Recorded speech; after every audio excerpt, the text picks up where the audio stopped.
I am here today to talk about the curriculum picks for this upcoming school year. I did already go ahead and purchase everything. What I kind of do is year-round homeschooling. That way, if we need to take a week off here or there, or we go on vacation, it's not such a big deal and it's not completely throwing our schedule out of whack. For example, last week, we ended up going and picking my husband up at the airport. He started a new job where he's out of the country for about a month at a time, and then he's back for a month. So we went and picked him up last week at the airport and then went straight to his parents' house and stayed for a few days and then came back here. And so we're transitioning, so it's like we've moved into a new place, and he hasn't even lived here. He left before we'd even basically gotten into the new place. So it's like he's kind of settling into this new environment. We're kind of in a strange location. We're living in like my parents' little guest bedroom right now until we move into our RV. Once we sell our house back where we used to live, we're going to buy an RV. We'll pay cash for it, I hope, based on the sale of the house, and then hopefully pay the RV off in full with that, and then live in that and save some money.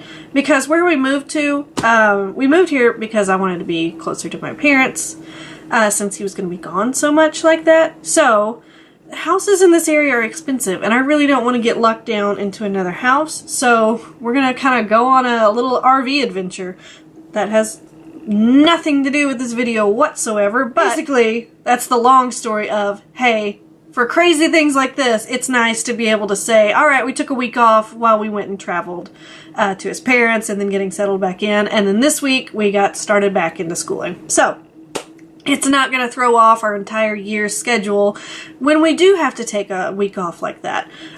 So that's kind of like the reason behind why I do year-round schooling, and why I'm buying curriculum at this odd time of year. Which I actually bought it a few months ago. We've actually been going through it. I actually bought most of it back in March and early April.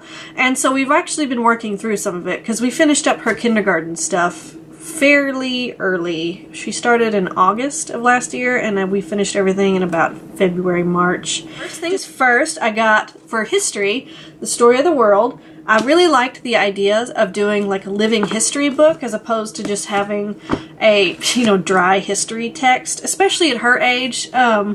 History textbooks were bad enough for me as a teenager and in college, and then, for a 6-year-old, you don't want to sit and listen to dry facts and dry paragraphs. So I love that The Story of the World is very story-oriented, so we can sit and talk about life as it was for people back in, let's see, it starts in, it kind of explains what archaeology is and history is, which I liked that it kind of laid out what it was for your student. And then it has little maps, the beginning of your chapters here. And it talks about the first nomads, and it goes through what life might have been like for them. So I really like that for having living history books. I think that's one of Charlotte Mason's big things, is living history, or not just living history, living books. So she kind of steered away from textbooks in general. I think she called them Tosh, or I can't remember what it was. It's a funny little thing she says about it. So that's what we're doing for history. For math, what we did was Horizons. We did this for her kindergarten year as well. So these are Horizons Level 1. They're the green books. Kindergarten has the K on it. They're the orange books. So I just got book 1 and book 2. I didn't get the teacher's guide. It's all still pretty self-explanatory for me at this age. As we get older, I'll start getting the teacher's guides. I'll probably need some help. It makes it cheaper if you just buy the textbooks at this point. We really have enjoyed the Horizons math. It's a lot more of a repetitious learning, so a lot of the lessons build on each other, and so you're seeing a lot of the same concepts that you saw before. I know some people don't like that, and some students don't work well with that form of learning, but she works very well with the building and the repetition to where she really solidly grasps those concepts before they move her on to another one. And the lessons are short. They're just 2 pages generally. So you've got your first page here, and then you go and you've got your next page here. So they don't take very long, and so it keeps her attention. If you have a lesson that's too long, you know, her attention will wane quite drastically. So now moving on to like reading and language arts. I did decide to go with Abeka for our reading and language arts programs. If you have seen my homeschool convention video, which I will link down below if you haven't, I talked about, I went to that and that's how I picked a lot of the curriculum that I did end up getting. I didn't necessarily buy it then, but I wanted to see everything and get my hands on it before I did purchase things. So the first language arts book we got was Seatwork Text Language 2. I believe it might be 2nd grade, but I'm not sure if that's quite how the levels work. The level 1 to me looked a little bit too simple, like we'd already covered a lot of that in her kindergarten year. I like the lessons, they're very thorough, so you can kind of see. And they use a lot of context clues, teaching them how to cue in on stuff. So Tim went deep, you know, blank fishing, and then you've got your list of words here. And so then they pick the word that makes the most sense, and then it just goes through a lot of different things like that. And then you write rhyming words. You have rhyming words like on this one. So far we have really been enjoying this book. And then for the other language arts program, or the other language arts book I got from Abeka is Spelling and Poetry 1. So it goes through just different, it has different spelling lists, and then it has different word combinations. Like the very first lesson, it talks about how when there's one vowel in a word, it usually makes its short sound. So it's kind of going through, and it's basically touching on the phonics that we did in her kindergarten level and expounding upon that.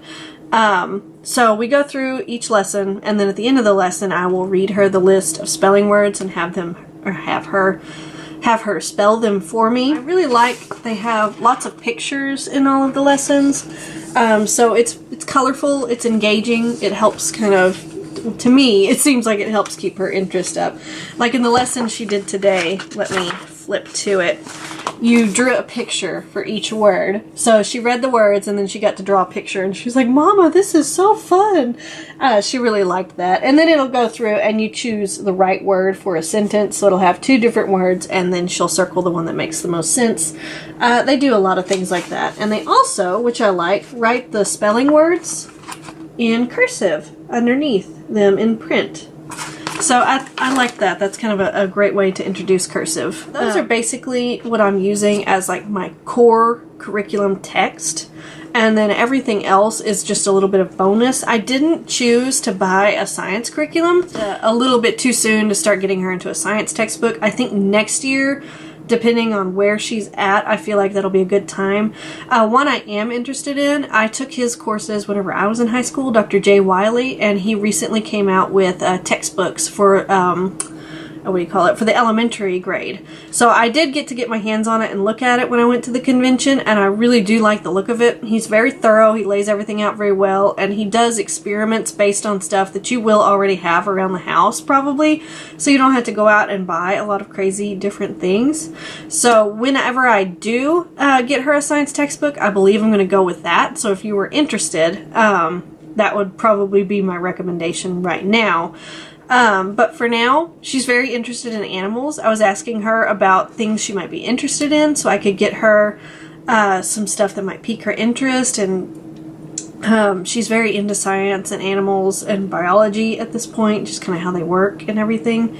So I have some books that I bought to sort of encourage that learning without just being a straight textbook, if you know what I mean. So since she is so into animals, I picked up a few resources for her and for Lila as well. So I got this, The World of Animals, on Thrift Books. I think I got it just for a few dollars. And it is just a very extensive, detailed book about any kind of animal you might want to learn about. So if she does get interested in something, we can pull this out, we can look it up. I like to look at things in books as well as using the internet. That way I can kind of help foster that interest and love of learning through books as well. And I have a subscription. Let me pick them up. I got her a subscription to the National Geographic Kids. She loves going through these little magazines, and then now that she can read pretty well on her own, she can actually sit and look through it herself. And so they have just like cute little short blurbs about different animals. I really like it because then if she gets interested in an animal, we can go, hey, let's jump to this World of Animals book and see what it says about them and get a little more information, or go look it up online. I just try to keep the different things like that around to kind of help foster interest, and then if we do have a big interest in something, we can really just spend some time learning about it. Camera quit recording for some inconceivable reason. Anyway, I got this magazine a long time ago. It's called Animals, Strange, Unusual, Gross, and Cool. And she and her sister really love flipping through this. They've got some really great, beautiful pictures. Sorry, I opened it right up to the spider. If you're afraid of spiders, I'm sorry. Let's find a little bit more attractive of a picture. Alright, this guy's pretty cool.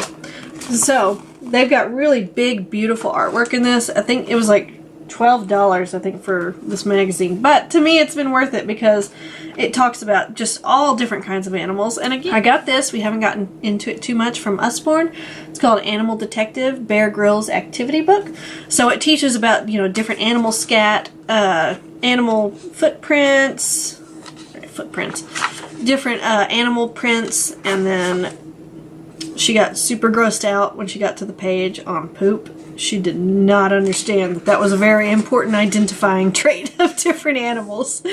But we haven't gotten into that one too much, but I really love Usborne. They have awesome resources. And they have a book for pretty much everything. Also got them because they've been very into bugs here lately. So I ordered them this Usborne Big Book of Bugs book. Big Book of Bugs book.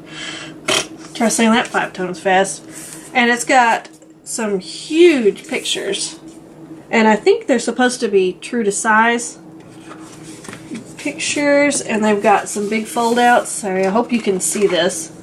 So they've just got huge fold-outs. And they've got all different kinds of insects listed in here. Oh yeah, here we go.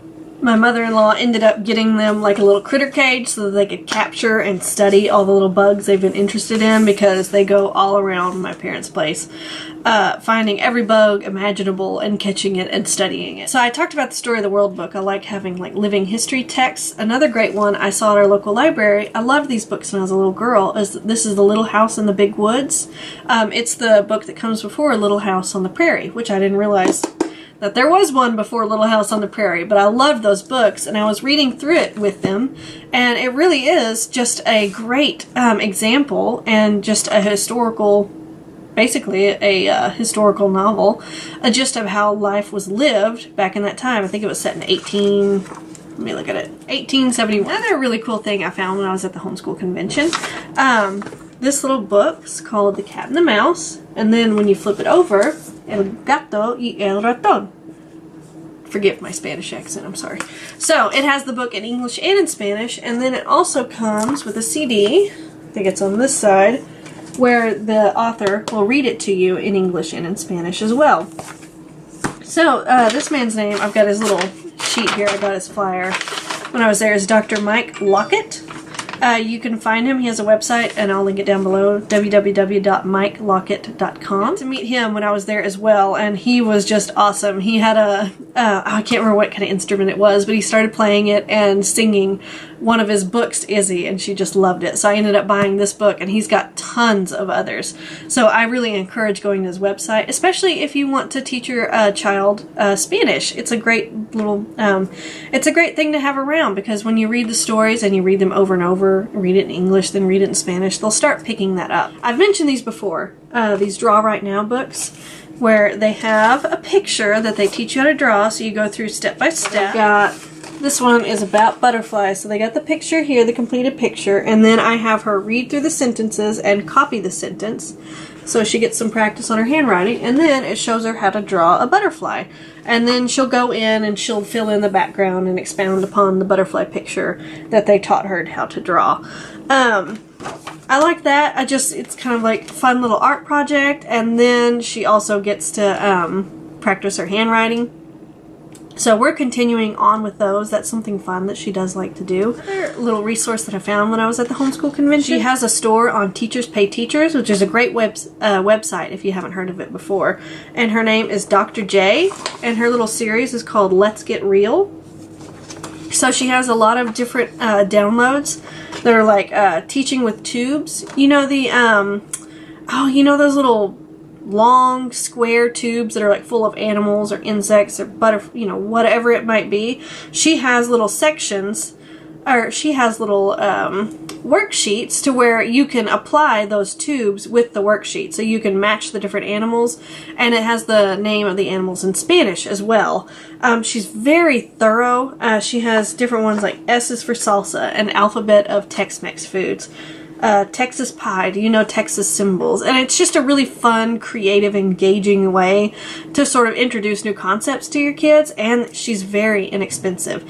She has a lot of them on different countries, different cultures, to kind of introduce you to their language, the way their life might be in that country.